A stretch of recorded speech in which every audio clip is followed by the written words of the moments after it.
नमस्कार दोस्तों, स्वागत है आपका आपके अपने YouTube channel RBSC online classes में। अपन बात कर रहे थे क्लास 10th का साइंस का चैप्टर नंबर 13 यानी विद्युत धारा के चुंबकीय प्रभाव। इससे हमने पीछे वाले भाग में यहां तक पढ़ लिया था कि विद्युत धारा धारावाही चालक के कारण किस तरह से चुंबकीय क्षेत्र उत्पन्न होता है। आज अपन उसका आगे का भाग पढ़ रहे हैं, बहुत महत्वपूर्ण पार्ट है और यहाँ पर इसके आगे अपन एक टॉपिक ऐसा पढ़ेंगे तो एग्जाम में बड़े मार्क्स का क्वेश्चन आ सकता है, यानी ज्यादा नंबर का बड़ा क्वेश्चन इसमें से पूछा जा सकता है। तो आज का आपका वीडियो बहुत महत्वपूर्ण है क्योंकि 4 नंबर का क्वेश्चन इसमें से पूछा जा सकता है। तो देखिएगा आज अपन किसके बारे में बात करेंगे। तो सबसे पहले आज अपन जो बात करने जा रहे हैं वो है हमारा चुंबकीय क्षेत्र में किसी विद्युत धारावाही चालक पर बल। यानी हमने पिछले पार्ट में तो हमने पढ़ा था चुंबकीय क्षेत्र उत्पन्न करना, विद्युत धारा के कारण चुंबकीय क्षेत्र, लेकिन इसमें अपन क्या पढ़ने जा रहे हैं, इसमें हम पढ़ने जा रहे हैं चुंबकीय क्षेत्र में किसी विद्युत धारावाही चालक पर बल।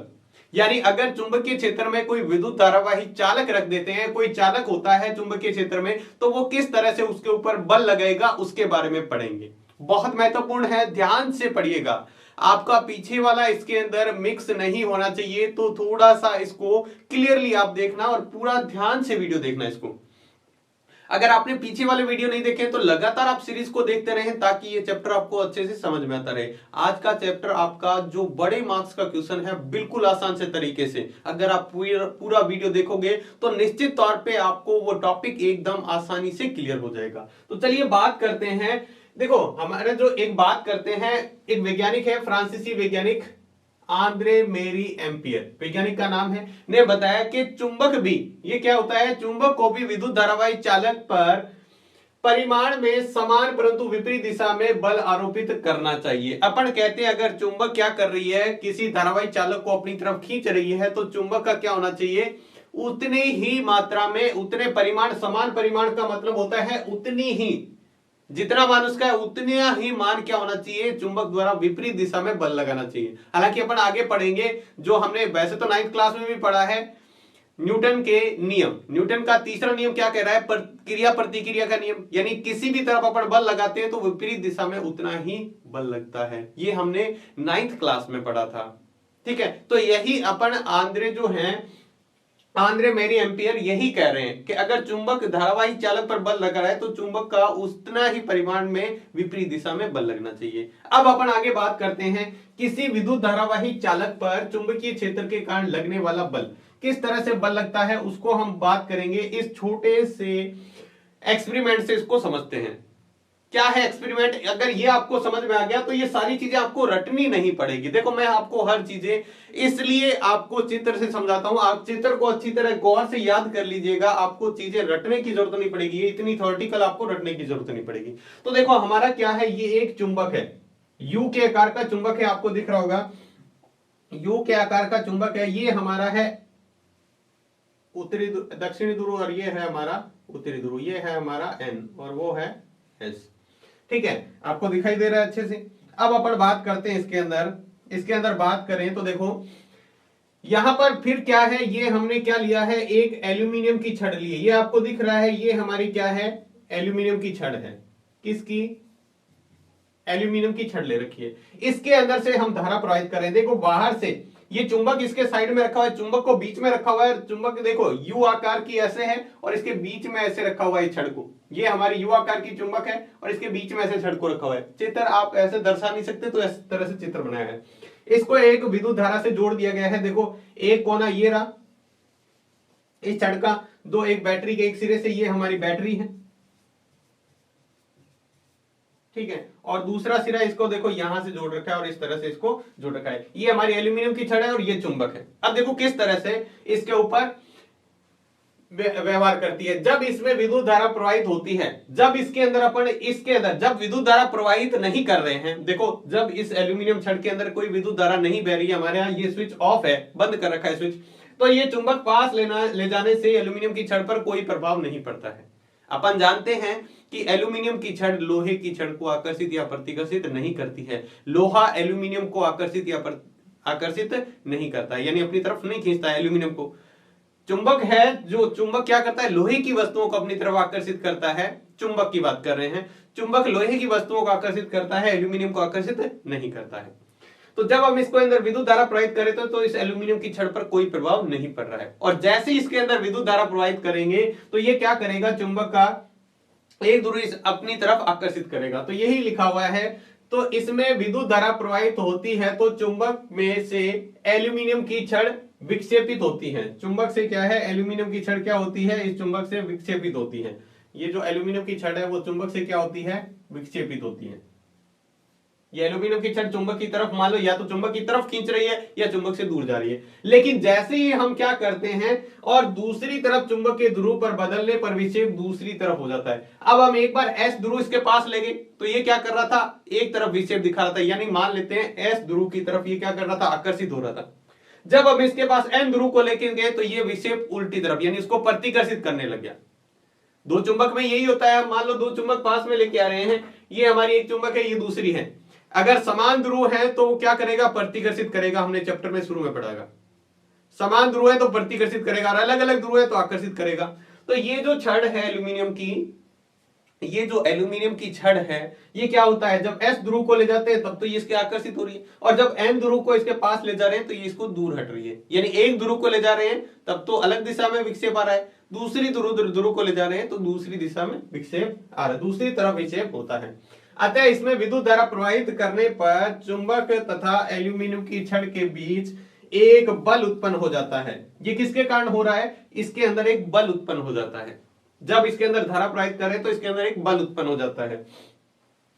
ठीक है, बल उत्पन्न हो जाता है जिसके कारण छड़ विक्षेपित होती है। उस बल के कारण ही क्या है, छड़ विक्षेपित हो रही है। वो बल लग रहा है, एक बल अपनी तरफ खींच रहा है, दूसरा बल उसको क्या कर रहा है, धक्का दे रहा है, दूर हटा रहा है। तो इसके अंदर कोई बल कार्य कर रहा है। बल मतलब किसी चीज को धक्का देना या अपनी तरफ खींचना बल होता है, जिसके कारण ये छड़ विक्षेपित हो रही है। इस बल की दिशा फ्लेमिंग के बाएं हाथ के नियम से प्राप्त कर सकते हैं। अब ये कैसे, बल की दिशा क्या होगी, कैसे पता लगाएंगे, ये अपनी तरफ खींच रहा है या इसको धक्के लेगा। तो इसको ज्ञात करने के लिए हमारा एक वैज्ञानिक है फ्लेमिंग, जिसने एक नियम दिया था जिसको कहते हैं फ्लेमिंग के बाएं हाथ का नियम। देखो हमने पीछे पढ़ा था दक्षिण हस्त अंगुष्ठ नियम, अंगूठे का नियम पढ़ा था दाएं हाथ का, लेकिन यहां पर फ्लेमिंग के बाएं हाथ का नियम पढ़ना है। किसका, बाएं हाथ का नियम हमें पढ़ना है, जिससे हम पता लगा लेंगे कि बल की दिशा कौन सी है। तो हम बात करते हैं कैसे इसको पता लगाएंगे कि ये इसकी दिशा कौन सी है। तो ये आपको समझ में आ गया होगा कि जब इस एल्यूमिनियम की छड़ में विद्युत धारा प्रवाहित करते हैं तो पहले ध्रुव को पास ले जाने पर विक्षेपित हो जाती है। ये क्या हो जाती है, एल्यूमिनियम की छड़ विक्षेपित होती है। चुंबक एक ध्रुव को पास ले जाने पर विक्षेपित होती है, और जब ध्रुव दूसरे ध्रुव को पास ले जाते हैं तो दूसरी तरफ यानी विपरीत विक्षेप दिखाता है। इसके अंदर दूसरी दिशा में विक्षेप दिखाता है। ठीक है, इसमें हम देखते हैं चुंबक और एल्यूमिनियम की छड़ के बीच में एक बल उत्पन्न हो जाता है, जिसके कारण ऐसा होता है। चुंबक और एल्यूमिनियम की छड़ के बीच एक बल उत्पन्न हो जाता है। उस बल की दिशा ज्ञात करने के लिए हम क्या करते हैं, फ्लेमिंग के बाएं हाथ का नियम काम में लेते हैं। क्या है फ्लेमिंग के बाएं हाथ का नियम, चलो समझते हैं। ये है हमारे फ्लेमिंग के बाएं हाथ का नियम। फ्लेमिंग के बाएं हाथ का नियम देखो, वाम हस्त भी कहते हैं इसको, जैसे दक्षिण हस्त पढ़ा था ना, वाम हस्त। देखो कई बार ये आ जाता है नाम। देखो अब क्या है, हमें क्या करना है, इसके अंदर फ्लेमिंग के अंदर इस नियम के अनुसार, ये देखो ये बाएं हाथ है, ये हमारा कौन सा है, बाएं हाथ, ये दायां हाथ। राइट हैंड होता है जो दायां हाथ, लेफ्ट हैंड होता है बाएं हाथ। बाएं हाथ का नियम है। आपको क्या करना है, ये हमारी उंगली होती है तर्जनी, इसका नाम क्या है, ये हमारी पहली जो फर्स्ट उंगली होती है अंगूठे के पास वाली, ये तर्जनी, ये अंगूठा, ये तर्जनी, और इसको कहते हैं मध्यमा। क्या कहते हैं, मध्यमा। इनका नाम याद रखना, अंगूठा, तर्जनी, मध्यमा, अंगूठा, तर्जनी और मध्यमा। इन तीनों को इस प्रकार रखना है, इस प्रकार रखना है कि तीनों एक दूसरे के साथ 90 डिग्री का कोण बनाए। तीनों एक दूसरे के साथ क्या करें, 90 डिग्री का कोण बनाए। देखो हम यहां पर तीन चीजें लेके बता रहे हैं। ये पहला है हमारा मार्कर, ये दूसरा, और ये इसके दिशा में तीसरा। देखो किस दिशा में आपको दिख रहे हैं यहाँ पे, ये तीनों क्या है एक दूसरे के साथ, इसके बीच में 90 डिग्री कोण, इसके बीच में 90 डिग्री कोण, इसके बीच में 90 डिग्री कोण। तीनों एक दूसरे के लंबवत है। ये जो आकृति दिख रही है, यही आकृति हमें उंगलियों से बनानी है। यही आकृति हमें क्या करनी है, उंगलियों से बनानी है। तो मैंने इस तरह बना ली, ये हमारी आकृति यही दर्शा रहा है। ठीक है, तो देखो हमें क्या करना है, मध्यमा, तर्जनी और इस तीनों इस प्रकार व्यवस्थित करना है कि तीनों एक दूसरे के क्या रहे, लंबवत रहे। तो ये हमारी लंबवत आ गई। ठीक है। अब अपने को क्या करना है, कैसे कैसे दो चीजें हमें पता होती है इसके अंदर, एक तो हमें विद्युत धारा की दिशा पता होती है और चुंबकीय क्षेत्र की दिशा हमें पहले से पता होती है, क्योंकि हम विद्युत धारा की दिशा तो हम प्रवाहित कर रहे हैं तो हमें पता है विद्युत धारा कैसे जाती है, हमेशा प्लस से निकलकर माइनस की तरफ, और दूसरा है चुंबकीय क्षेत्र की दिशा, वो हम दक्षिण हस्त अंगुष्ठ नियम से ज्ञात कर लेते हैं, तो वैसे पता चल जाती है। तो देखो इसको इस तरह से रखेंगे, ये जो रखा हुआ है इस तरह से रखें तो हमारी ये जो उंगली है तर्जनी, ये तर्जनी कौन सी दिशा, चुंबकीय क्षेत्र की दिशा को दिशा है, कौन सी दिशा, ये चुंबकीय क्षेत्र की दिशा में। ये जो उंगली है मध्यमा, ये कौन सी दिशा को बताए, विद्युत धारा, ये विद्युत धारा की दिशा, ये चुंबकीय क्षेत्र की दिशा। तो अंगूठा हमारा बताएगा बल की दिशा, अंगूठा हमारा कौन सी दिशा में होगा, ये अंगूठा है, ये हमारी है बल की दिशा, ये हमें बल की दिशा बताएगा, अंगूठा जो बताएगा वो बल की दिशा। समझ में आ गया, यही लिखा हुआ है देखो इसके अंदर, इस नियम के अनुसार अपने बाएं हाथ की तर्जनी, मध्यमा तथा अंगूठे को इस प्रकार फैलाते हैं, इस प्रकार फैलाते हैं कि ये तीनों एक दूसरे के लंबवत रहें, तीनों एक दूसरे के क्या रहें, लंबवत रहें। तो हमें क्या करना है, फ्लेमिंग के इस नियम के अनुसार बाएं हाथ की मध्यमा, तर्जनी और अंगूठे को इस प्रकार फैलाते हैं कि तीनों लंबवत रहे, ठीक है, एक दूसरे के लंबवत हों। यदि तर्जनी चुंबकीय क्षेत्र की दिशा, तर्जनी चुंबकीय क्षेत्र की दिशा, मध्यमा चालक में प्रवाहित धारा की दिशा में, तर्जनी जो है वो चुंबकीय क्षेत्र की दिशा, ये हमारी तर्जनी अंगुली है, ये कौन सी है, तर्जनी जो कौन सी दिशा में, चुंबकीय क्षेत्र की दिशा में। दूसरी है हमारी मध्यमा, मध्यमा कौन सी है, ये है हमारी मध्यमा, कौन सी दिशा दिखा रही है, विद्युत धारा की दिशा, विद्युत धारा की दिशा। तो दिशा की ओर संकेत करती हो तो अंगूठा चालक की गति की दिशा, या तो चालक की गति की दिशा कह दो या फिर चालक पर आरोपित बल की दिशा की ओर संकेत करेगा। जो अंगूठा होगा वो चालक की दिशा की ओर संकेत करेगा। देखो ये आकृति बनानी है आपको इस तरह से, ये हमारा चुंबकीय क्षेत्र की दिशा है, ये हमारी विद्युत धारा की दिशा है। तो अंगूठा जो ऊपर की तरफ रह रहा है, यानी अगर आप ये देखें चुंबकीय क्षेत्र की दिशा इधर हो, विद्युत धारा इधर बह रही हो, तो हमारा अंगूठा बल की दिशा, यानी बल किधर लगेगा, ऊपर की तरफ लगेगा, बल किधर लगेगा, ऊपर की तरफ। याद रखना ये बहुत काम आएगा आगे नियम। तो ये है हमारा फ्लेमिंग के बाएं हाथ का नियम। बहुत ध्यान रखना, किस लिए ज्ञात किया जाता है, बल की दिशा ज्ञात करने के लिए, बल की दिशा ज्ञात करने के लिए। बहुत ही आसान सा है, अगर आपको मैंने जैसे चित्र से समझाया इसको याद रखोगे तो यही लिखा हुआ है, देखो यही लिखा हुआ है इसके अंदर, तो आप इसको ध्यान से रखिएगा। इसके अगला जो टॉपिक है बहुत महत्वपूर्ण टॉपिक है, ये आता है आपके 4 नंबर में प्रश्न पूछा जाता है, विद्युत मोटर के बारे में। विद्युत मोटर क्या होती है उसके बारे में, विद्युत मोटर के बारे में क्या होती है विद्युत मोटर। ठीक है, सबसे पहले विद्युत मोटर क्या होती है, इसकी 4 चीजें आपको ध्यान रखनी है। एक होता है सिद्धांत, कौन से सिद्धांत पर काम करती है। दूसरा इसकी बनावट, यानी ये किस तरह से बना हुआ है। तीसरा इसकी कार्यविधि, कार्य कैसे करता है। चौथा इसका उपयोग। चारों चीजें आपको याद होनी चाहिए, एग्जाम में कुछ भी पूछा जा सकता है और ये चित्र तो आपको अच्छी तरह याद रखना ही रखना है। सारा कुछ चीजें इस चित्र से समझेंगे अपन, सभी चीजें इस चित्र से समझेंगे, ध्यान रखना। तो हम देखते हैं इसके अंदर विद्युत मोटर क्या होता है। मोटर क्या काम करती है, मोटर एक ऐसी युक्ति है जो विद्युत ऊर्जा को यांत्रिक ऊर्जा में रूपांतरित करती है। विद्युत ऊर्जा जो विद्युत से हमें, विद्युत धारा से ऊर्जा प्राप्त होती है वो विद्युत ऊर्जा है। यांत्रिक ऊर्जा मतलब उस ऊर्जा को हम कोई यंत्र चलाने में काम में ले रहे हैं। जैसे हम क्या चला रहे हैं, मोटर चला रहे हैं। मोटर में क्या होता है, जैसे मोटर से अपन पंखा चलाते हैं और भी बहुत सारी चीजें चला रहे हैं, तो कोई यंत्र चला रहे हैं। तो ऐसी ऊर्जा जो विद्युत ऊर्जा को किस में बदल दे, यांत्रिक ऊर्जा में, तो उसको हम क्या कहते हैं, विद्युत मोटर कहते हैं। क्या कहते हैं, विद्युत मोटर, यानी ऐसी युक्ति जो विद्युत ऊर्जा को यांत्रिक ऊर्जा में बदले। मोटर किससे चलती है, लाइट से, यानी वो आ रही है विद्युत ऊर्जा, और क्या चल रहा है उससे, कोई यंत्र चल रहा है, तो यांत्रिक ऊर्जा में बदल रही है, विद्युत ऊर्जा को यांत्रिक ऊर्जा में। अब हमें 4 चीजें, क्या क्या पूछा था मैंने, क्या क्या बताया था। पहला नंबर है हमारा सिद्धांत, दूसरा नंबर है बनावट, तीसरा नंबर देखेंगे कार्यविधि, और चौथा और अंतिम हम देखेंगे इसके अंदर उपयोग, इसके क्या क्या उपयोग है। वैसे आपको पता ही है नॉर्मल मोटर किस किस में यूज किया जाता है, वो सारे लिख सकते हैं। तो चलिए बात करते हैं सिद्धांत क्या है। जब किसी धारावाही आयताकार कुंडली को चुंबकीय क्षेत्र में रखा जाता है, जब किसी धारावाही आयताकार कुंडली को चुंबकीय क्षेत्र में रखा जाता है तो वह चुंबकीय बल आघूर्ण के कारण घूमने लगती है। चुंबकीय बल आघूर्ण के कारण आयताकार कुंडली क्या होती है वो देखो। हमने एक इस तरह की आयताकार कुंडली ली है, ये है, ठीक है। इसके ऊपर हम क्या करते हैं, कुंडली कैसे बनाएंगे, कुंडली बनाने के लिए हम इसके ऊपर तांबे की तार लगा देंगे इस तरह से। ये हमने इसके ऊपर तांबे की तार लपेट दी है, इसके ऊपर ब्लेड देते हैं ना, ऐसे लपेट देते हैं, तो तांबे की तार हमने इस तरह से लपेट ली थी। तो ये है हमारी ए बी सी डी। ए क्या है, आयताकार कुंडली है। देखो यही लिखा हुआ है, जब किसी धारावाही आयताकार कुंडली को चुंबकीय क्षेत्र में, अब इसको दो चुंबकों के बीच में रख दिया जाता है, जैसे ये चुंबक है इसके बीच में रख दिया जाता है, तो ये घूमना स्टार्ट हो जाएगी। ये क्या हो जाएगी, जैसे इसके अंदर लाइट प्रवाहित करेंगे तो लाइट से आपको पता है ये भी चुंबक की तरह क्या करेगा और ये घूमना शुरू हो जाएगी। ये कौन से, किसके कारण, चुंबकीय बल आघूर्ण के कारण, चुंबकीय बल आघूर्ण के कारण, यानी चुंबक द्वारा जो बल लगाया जाता है उसके कारण आघूर्ण यानी घूमने लग जाती है। तो ये है इसका सिद्धांत। सिद्धांत में क्या लिखना है, विद्युत मोटर जो होती है वो ऐसी युक्ति है, ये भी आप इसके अंदर ऐड कर सकते हो, जो विद्युत ऊर्जा को यांत्रिक ऊर्जा में परिवर्तित करती है। फिर उसके बाद में लिखेंगे, किसी धारावाही आयताकार कुंडली को चुंबकीय क्षेत्र में रखा जाता है तो चुंबकीय बल आघूर्ण के कारण क्या करने लग जाती है, वो घूमने लग जाती है।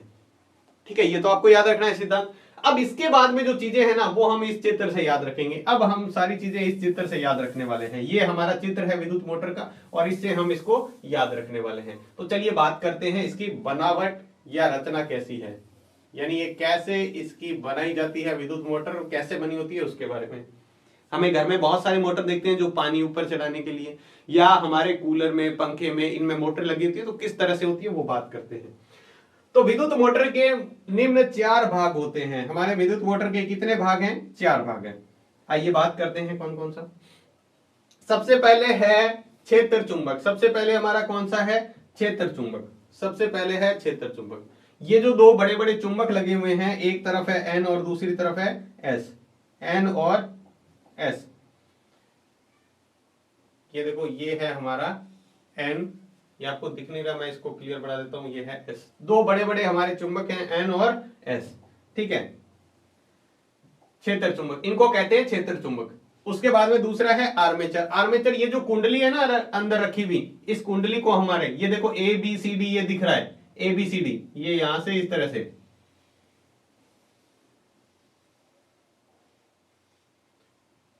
ये हमारी क्या है, ये है कुंडली। इसके ऊपर अपन तांबे की तार भी लपेटते हैं, ध्यान रखना, तांबे की तार इसके ऊपर लपटी होती है इस तरह से, ये तांबे की तार इसके ऊपर लपेटी होती है, ये आयताकार कुंडली है। तो ये है हमारी दूसरा आर्मेचर या कुंडली, आर्मेचर भी कह दो कुंडली कह दो। दूसरा हो गया विभक्त विलय। विभक्त वलय क्या होता है, ये देखो दो आकृतियां दिख रही है ना यहाँ पे, ये इस कलर की, ये मैं इसको अलग कलर से बना के बताता हूं आपको, ब्लैक कलर से बना देता हूं इसको ताकि आपको समझ में आ जाए। ये देखो ये जो आकृति दिख रही है आपको, ये हमारे क्या है, विभक्त वलय है। क्या है, विभक्त वलय। ये अलग होता है यहां से, ये दूसरा अलग है, ठीक है। यानी इस तरह के, इसके बीच में रॉड लगी हुई है, ठीक है, और बाहर दोनों तरफ इस तरह से आधे वर्ताकार, आधे वर्त के आकार के, इस तरफ आधा इस तरफ, ये इस तरह से लगे होते हैं। ये हमारे क्या है, विभक्त वलय कहलाते हैं, विभक्त वलय कहलाते हैं। ये इसको अपन एक को पी कहते हैं, दूसरा क्यू है। एक को इधर वाले को पी कह दिया, ठीक है, इधर वाले को हम क्या कह दिया, क्यू कह दिया। दो विभक्त वलय होते हैं। तो ये हमारे विभक्त वलय हो गए। इसके बाद में तीसरा और अंतिम जो बचता है हमारा, वो है ब्रश। इसके बाद में इस विभक्त वलय, देखो विभक्त वलय किस आकृति का है, इस आकृति का,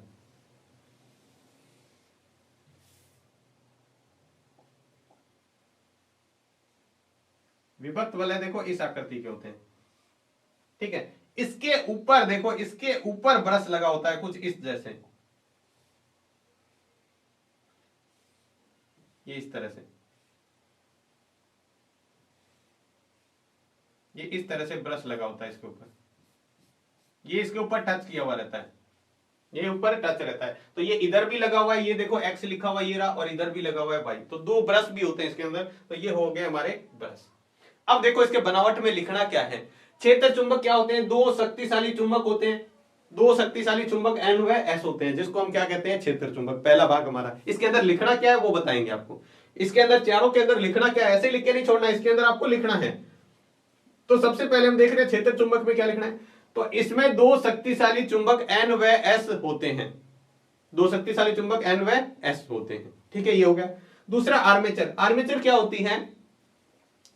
आर्मेचर होता है नरम लोहे पर लिपटी विद्युत रोधी तांबे की तार की अनेक फेरों वाली कुंडली होती है। ये हमारी क्या है, ये तांबे की तार इसके ऊपर लपेट दी है विद्युत रोधी, और ये किसकी बनी हुई है? नरम लोहे की बनी हुई है। नरम लोहे की बनी अनेक फेरों वाली नरम लोहे पर लिपटी विद्युत रोधी तांबे की तार की अनेक फेरों वाली कुंडली होती है एबीसीडी, आयताकार आकृति की। देखो आयत की आकृति की है, तो आयताकार आकृति की कुंडली होती है जिसको हम आर्मेचर कहते हैं। और ये दोनों चुंबक के बीच में क्या होती है? घूर्णन करती है, घूमती है। ये हमारा हो गया आर्मेचर। विभक्त वलय। विभक्त वलय क्या होते हैं? इस जो हमारे आर्मेचर है या कुंडली है, उसके दोनों सिरों पर दो वलय जुड़े होते हैं। ये वलय होते हैं, ये इस तरह से बने हुए धातु के वलय होते हैं। ठीक है, जो इस कुंडली से जुड़े हुए रहते हैं। जैसे जैसे कुंडली घूमेगी तो कुंडली के साथ साथ ये भी घूमते हैं, कुंडली के साथ घूमेंगे ये हो गए विभक्त वलय। उसके बाद है ब्रश। ब्रश क्या होते हैं? दोनों विभक्त वलयों के ऊपर स्पर्श करते हुए सिर्फ टच कर रहे हैं, ये घूमेंगे नहीं, ये सिर्फ इसको टच कर रहे हैं। इसको, ये घूमेगा तो इसके ऊपर सिर्फ टच कर रहे हैं, ये इसको टच किए हुए ऐसे। ठीक है, तो ये ब्रश कार्बन के या धातु की पत्ती के बने होते हैं, या तो कार्बन के होते हैं। ये विभक्त वलय ये किसके बने होते हैं? ज्यादातर किसके होते हैं? ये कार्बन के होते हैं, ये कार्बन के बने होते हैं। इसको स्पर्श करते हैं और इस ब्रश के दोनों सिरों से बाहर की तरफ जो हमारा परिपथ है उसको जोड़ दिया जाता है। परिपथ मतलब जिससे हमें लाइट मिलेगी उससे जोड़ दिया जाता है। लाइट से हमें इसमें ब्रश से जोड़ा जाता है, ब्रश वलय से जुड़ा होता है, वलय से हमारी कुंडली जुड़ी होती है और कुंडली के दोनों तरफ बड़े चुंबक रखे होते हैं। देखिए इसको किस तरह से हमें लिखना है वो देखो, बहुत ही आसान से मैंने लिख रखा है, जो हमने पढ़ा है वही लिख रखा है। देखो सबसे पहले क्षेत्र चुंबक। क्षेत्र चुंबक क्या होता है? इसमें शक्तिशाली चुंबक के दो ध्रुव N व S होते हैं जिसके बीच आर्मेचर रखा जाता है। हमने यही तो कहा है, दो शक्तिशाली चुंबक होते हैं जिसके बीच आर्मेचर रखा हुआ है। पहली परिभाषा होगी क्षेत्र चुंबक की। दूसरा है आर्मेचर या कुंडली। आर्मेचर कह दो या कुंडली कह दो, यह नरम लोहे पर लिपटी विद्युत रोधी तांबे की तार की अनेक फेरों वाली ABCD आयताकार कुंडली होती है। इसका हमने नाम दे दिया, ये ABCD है। देखो ये लिखा हुआ A, ये है हमारा B, ये है C और ये है D। तो ये ABCD एक आयताकार कुंडली है। किसके ऊपर लिपटी हुई है? विद्युत रोधी तांबे की तार। देखो नरम लोहे पर लिपटी विद्युत रोधी तांबे की तार की अनेक फेरों वाली ABCD एक आयताकार कुंडली होती है जिसको हम आर्मेचर कहते हैं। चलिए अगला बात करते हैं विभक्त वलय। विभक्त वलय क्या होते हैं? कुंडली के सिरे A व D को अलग अलग धात्विक वलय P व Q से जोड़ दिया जाता है। कुंडली के सिरे हैं, ये कुंडली के सिरे A को और ये इधर D को, दोनों सिरों को दो वलयों से, धात्विक वलय से यानी धातु से बने हुए वलय से जोड़ दिया है जिसको हम P और Q नाम दिया है। ये वलय कुंडली के साथ साथ घूमते हैं। जैसे जैसे कुंडली घूमेगी ना वैसे वैसे घूमेंगे। कुंडली से जुड़े हुए ये कुंडली ऐसे घूमेगी तो ये भी इधर घूम के इधर चला जाएगा और वो नीचे वाला घूम के वापस इधर आ जाएगा। ये विभक्त वलय है। और लास्ट में हम बात करें ब्रश की, तो ब्रश क्या होते हैं? ब्रश क्या होते हैं? ब्रश ये कार्बन या धातु की पत्तियों के बने होते हैं। कार्बन या धातु की पत्तियों के बने होते हैं ब्रश, जो आपको बताया ना इस तरह से, ये जो बनी हुई आकृति है ये हमारा ब्रश है। इसके अंदर ये इस तरह से जुड़े होते हैं। ये हमारा विभक्त वलय है, ये बना हुआ P, इसको हम P नाम दे देते हैं। P वाला है, इसके ऊपर ब्रश है। ये P से अभी कौन सा जुड़ा हुआ है? X जुड़ा हुआ, मान लो X और Y। इधर सेम का सेम इधर भी बना हुआ है, ऐसी क्या करते इधर भी है। तो ये हो गया ब्रश। अब इसके बाद में बात करें तो ये क्या करते हैं? जिनका एक सिरा विभक्त वलयों को स्पर्श करता है। एक सिरा तो ब्रश का, एक सिरा ब्रश का ये वाला सिरा तो इन विभक्त वलयों से जुड़ा हुआ है और दूसरा जो सिरा है यहां से हमारे परिपथ जुड़ा होता है। एक सिरा तो विभक्त वलयों को स्पर्श करता है तथा दूसरे सिरे को बाहरी परिपथ से संयोजित किया जाता है। दूसरे हिस्से को, ब्रश के दूसरे हिस्से को कहां से? बाहरी परिपथ से संयोजित किया जाता है। तो देखो हमने जो चित्र से समझा था ना वही यहां पर बात की है। तो चित्र को आप अच्छी तरह याद रखोगे तो ये सारी चीजें आप लिख पाओगे। बस एक बार आप चित्र को गौर से समझिएगा और ये चित्र अच्छे से पढ़िएगा, आपको समझ में आ जाएगा। अब बात करते हैं ये क्रिया कार्य विधि कैसे करता है, इसकी कार्य विधि क्या है उसको समझते हैं। ये कैसे कार्य करता है? जो हमारा विद्युत मोटर है, ये है हमारा विद्युत मोटर।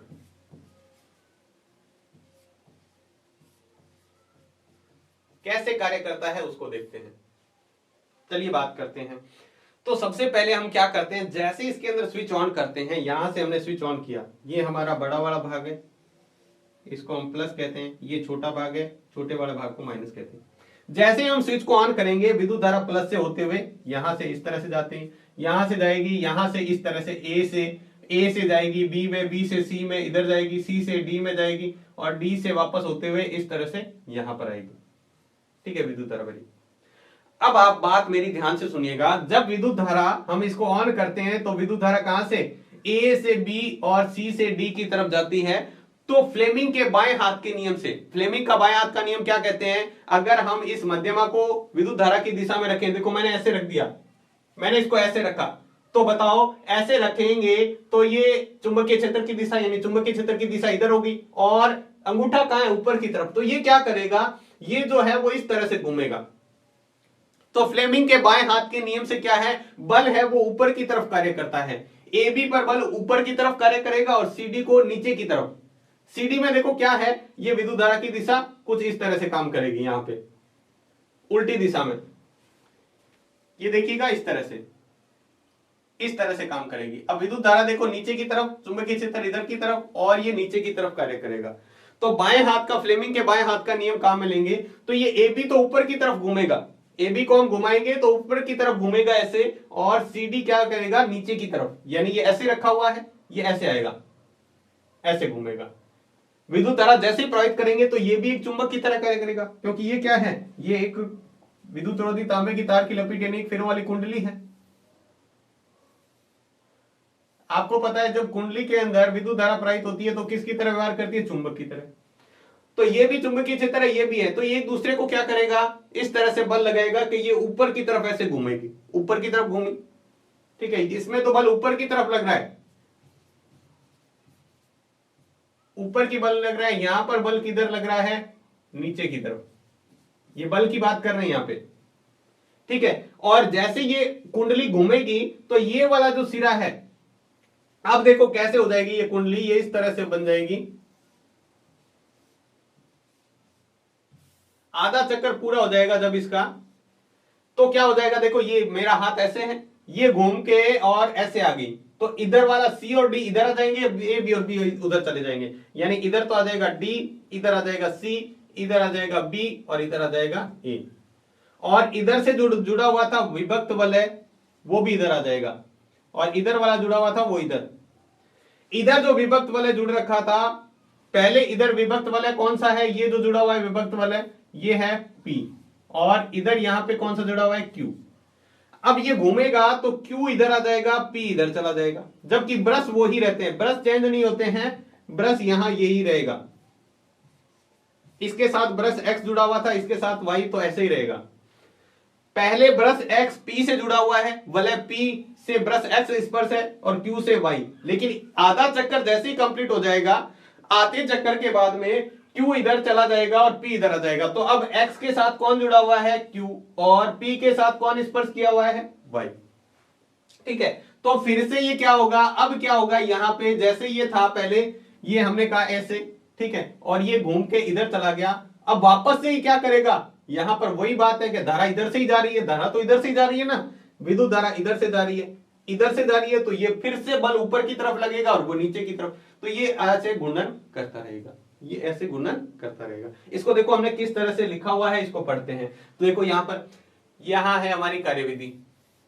ठीक है, चलिए हम बात करते हैं इसके अंदर कार्यविधि में क्या लिखा हुआ है, एक लाइन को समझते हैं।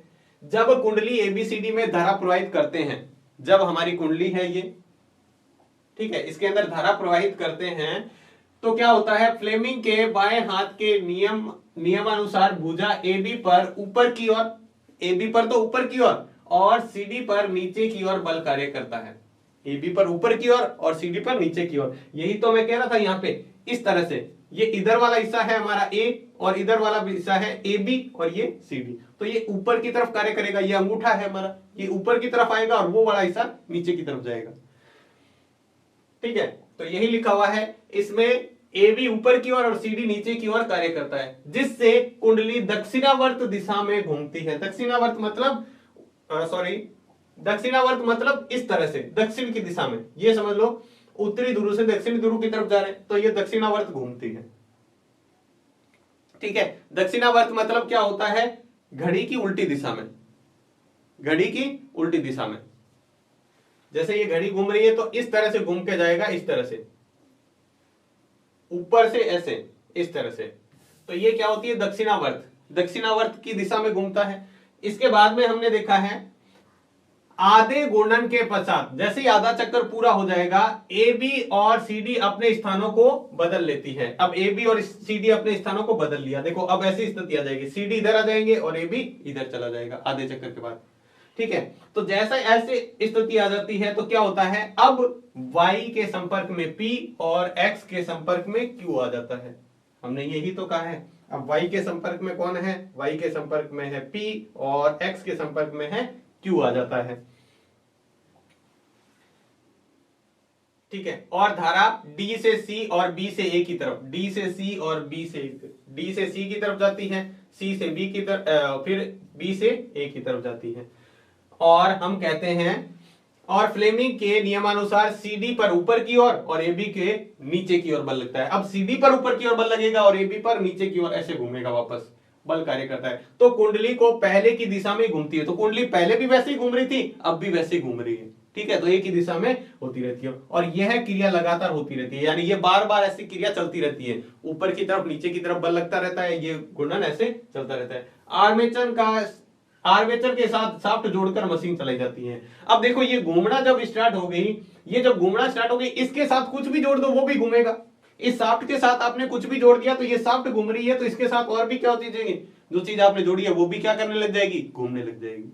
ठीक है, चाहे फिर आप पंखा चला लो, वॉशिंग मशीन चला लो, कोई भी मोटर चला लो, वो इसके साथ घूमने लग जाएगी। तो ये इससे ये थी इसकी क्रियाविधि कैसे कार्य करती है।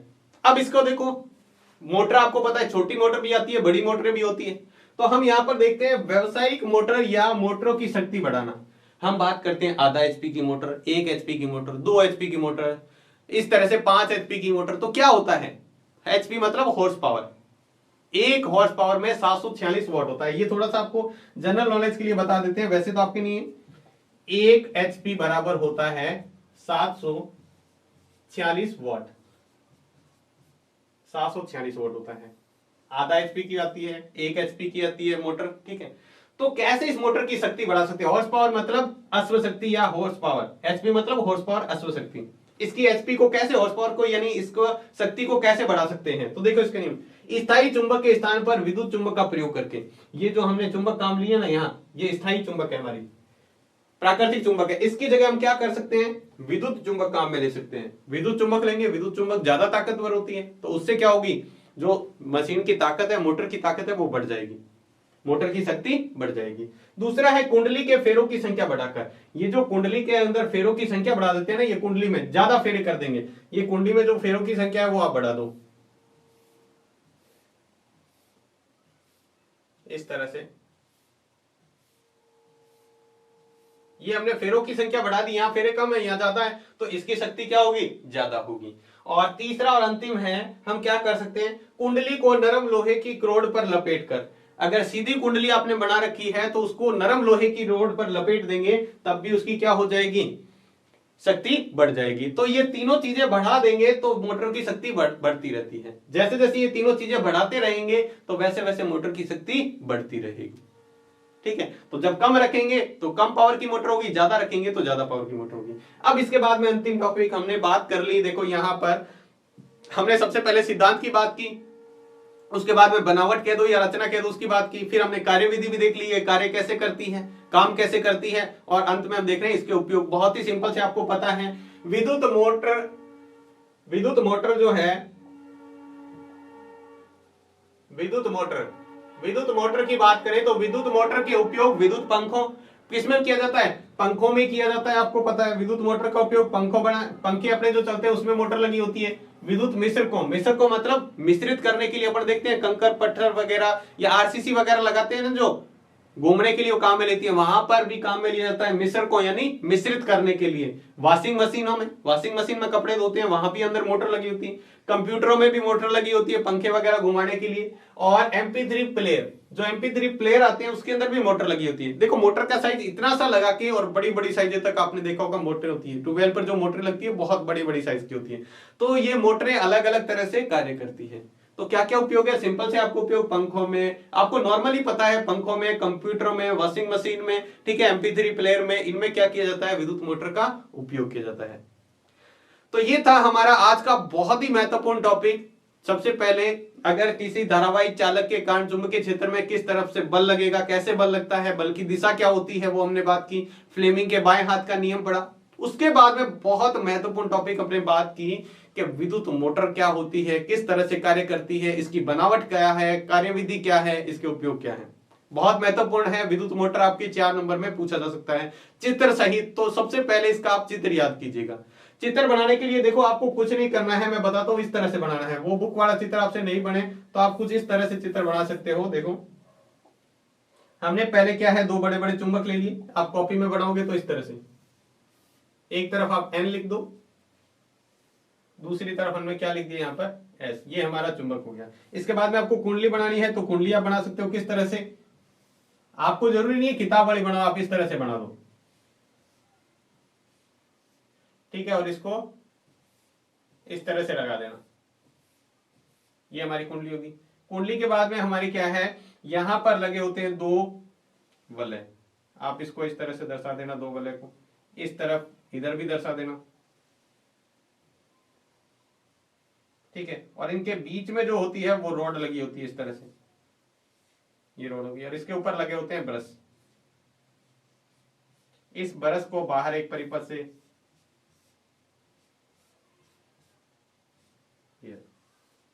बस ये आप इसके नाम सारे लिखने हैं। ये क्या है, क्षेत्र चुंबक। ये है हमारा आर्मेचर, ठीक है। ये हमारे क्या है, विभक्त वलय, जिसको हमने ये कह रखा है, ये है हमारा P, ये है Q। और ये क्या है, 2 ब्रश, ब्रश कह दो। ये हमारा X है और ये Y है। और ये हमारी बैटरी जुड़ी हुई है और ये हमारा स्विच है। बस इतना सही आपको चित्र बनाना है। आप इसके नाम सही से लिखोगे ना, मैं कह रहा हूं चित्र के पूरे नंबर मिलेंगे आपको। वैसा डिजाइन बनाने की जरूरत नहीं है, आप इस तरह से बना दो तो भी आपको नंबर पूरे मिलेंगे। तो आपको इस तरह से करना है। निश्चित तौर पर आपको ये चीजें अच्छे से समझ में आ गई होगी। अब आपको क्या करना है, डायग्राम बनाना है कॉपी में, और उस डायग्राम से सारी चीजें याद करने की कोशिश करनी है। अगर फिर भी समझ में नहीं है तो एक बार वीडियो को और देख लीजिएगा। नोट्स आप ऐप पर, आपको जैसे ही चैप्टर कंप्लीट होगा आपको ऐप पर नोट्स मिल जाएंगे। आप नोट्स से देख सकते हैं किस तरह से इसकी बहुत ही सिंपल सी भाषा में आपको जो थ्योरी लिख के दी है इसकी, वो आपको समझ में आ जाएगी। तो आज के वीडियो में बस इतना ही। नेक्स्ट वीडियो में मिलेंगे बहुत ही इंपॉर्टेंट टॉपिक के साथ, जिसमें बढ़ेंगे चुंबकीय फ्लक्स के बारे में। किसके बारे में, चुंबकीय फ्लक्स के बारे में, जिसके अंदर भी 2 इंपॉर्टेंट टॉपिक आते हैं, धारा जनित्र, AC धारा जनित्र और DC धारा जनित्र, यानी प्रत्यावर्ती धारा जनित्र और दिश धारा जनित्र। ये भी 2 बड़े प्रश्न पर बनते हैं जो अपन अगली क्लास में बात करेंगे। तो आज की क्लास में बस इतना ही। क्लास आपको कैसी लगी हमें कमेंट बॉक्स में लिखकर जरूर बताएं। अगर आपको क्लास अच्छी लगी है तो इसको लाइक जरूर करें। तो आज के वीडियो में बस इतना ही। धन्यवाद।